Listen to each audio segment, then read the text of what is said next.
بسم اللہ الرحمن الرحیم۔ مختلف ادوار میں کتاب کی اہمیت۔ قدیم مصری کتابیں۔ مورخین نے سب سے قدیم تہذیب سومیریوں کی قرار دی ہے۔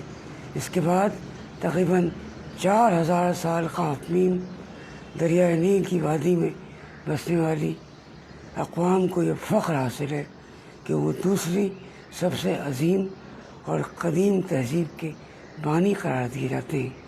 ڈاکٹر ہنری اسمتھ نے مصر کی تہذیب کو 5000 سال قبل مسیح کی قرار دیا ہے۔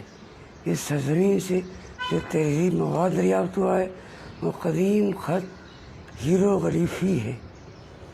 ہیروغلیفی ہے جو یونانیوں کا تجویز کردہ نام ہے۔ اس طرز کی سب سے پرانی تحریر 3400 قبل مسیح کی دستیاب ہوئی ہے۔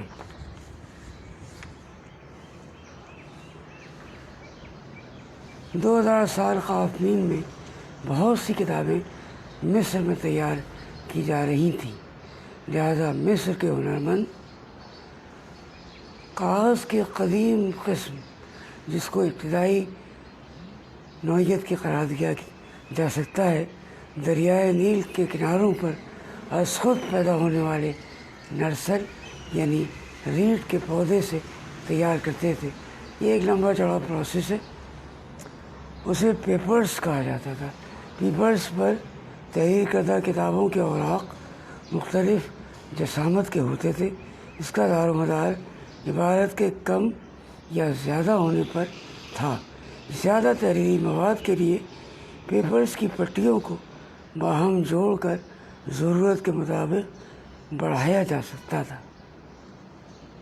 پیپرز کی تیار شدہ چادریں عموماً 6-7 انچ چوڑی اور 1 فٹ لمبی ہوتی تھیں، لیکن بعض 9 انچ چوڑی اور 19 انچ لمبی چادریں بھی دریافت ہوئی ہیں۔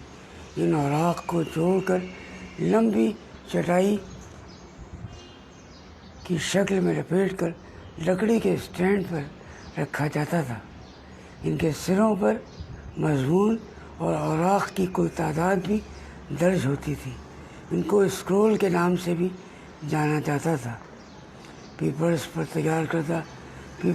تحریر کردہ بڑی کتابیں، ان کو اسکرول کہا جاتا ہے، صفحات کی شکل میں باہم جوڑ کر کتاب کی شکل دی جاتی تھی۔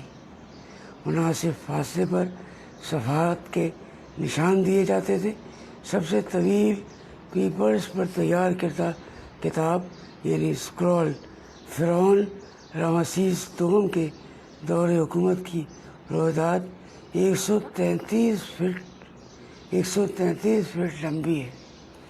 اس وقت دکھائی عموماً دائیں سے بائیں کی جاتی تھی۔ ہر اسکرول کے دونوں سروں پر لکڑی کے گول رول چڑھائے جاتے تھے۔ ایک رول پر پورا مخطوطہ یا کتاب لپٹی ہوتی تھی، جس طرح کہ ہم لوگ فلموں میں دیکھتے ہیں کہ قدیم بادشاہوں کے خطوط 1-2 رول میں لپٹے ہوتے تھے اور وہ کھول کر سنائے جاتے تھے۔ اور آج بھی عمارتوں یا جغرافیہ کے نقشے کو لپیٹ کر رکھا جاتا ہے۔ اسکرول کو وقت ضرورت پڑھنے کے لیے کھولا اور پھر لپیٹ کر رکھا جا سکتا تھا۔ اس طرح کا ایک طویل کتابی مخطوطہ اہرام مصر سے حیات بعد الممات کے اصولوں پر دستیاب ہوا ہے۔ اس اسکرول کی لمبائی 122 فٹ اور چوڑائی تقریباً 21 انچ ہے۔ قدیم مصری کتابیں اہرام مصر میں بڑے بڑے پتھروں کے مرتبانوں اور صندوقوں میں محفوظ رکھی جاتی تھیں تاکہ ان کو موسمی اثرات، سیلن، نم ہوا سے محفوظ رکھا جائے۔ ریکارڈ اور کتابوں کو کیڑوں سے بچانے کے لیے متعدد اقدامات کیے جاتے تھے۔ کتابوں کو کیمیائی مرکبات اور مسالہ جات کے ذریعے محفوظ رکھا جاتا تھا۔ ان حفاظتی اقدامات کی وجہ سے قدیم مصری ادب ہزاروں سال بعد آج بھی ہمارے مصنفین کے لیے گراں قدر سرمایہ ہے۔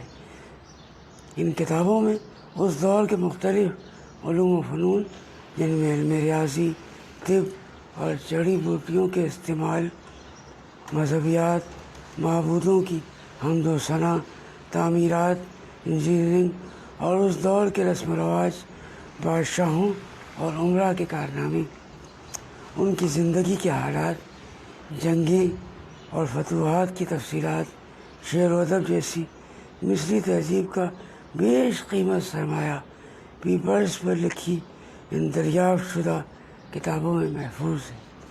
مصری علم و ادب اور ثقافت کا یہ تمام خزانہ وادی نیل میں پھیلتا پھولتا رہا، حتیٰ کہ اس کی روشنی ایشیا کے دوسرے علاقوں تک جا پہنچی۔ بر صغیر میں موہن جدڑو، ہڑپا اور دریائے سندھ کے کناروں پر بسنے والی قومیں بھی اس کی روشنی سے اپنی تہذیب و تمدن کو جلا بخشنے میں کامیاب ہوئیں۔ اگر یہ کہا جائے کہ موہن جدڑو اور ہڑپا کی تہذیبیں دریائے نیل میں آباد تہذیبوں کا ہم پلہ تھیں تو مبالغہ نہ ہوگا۔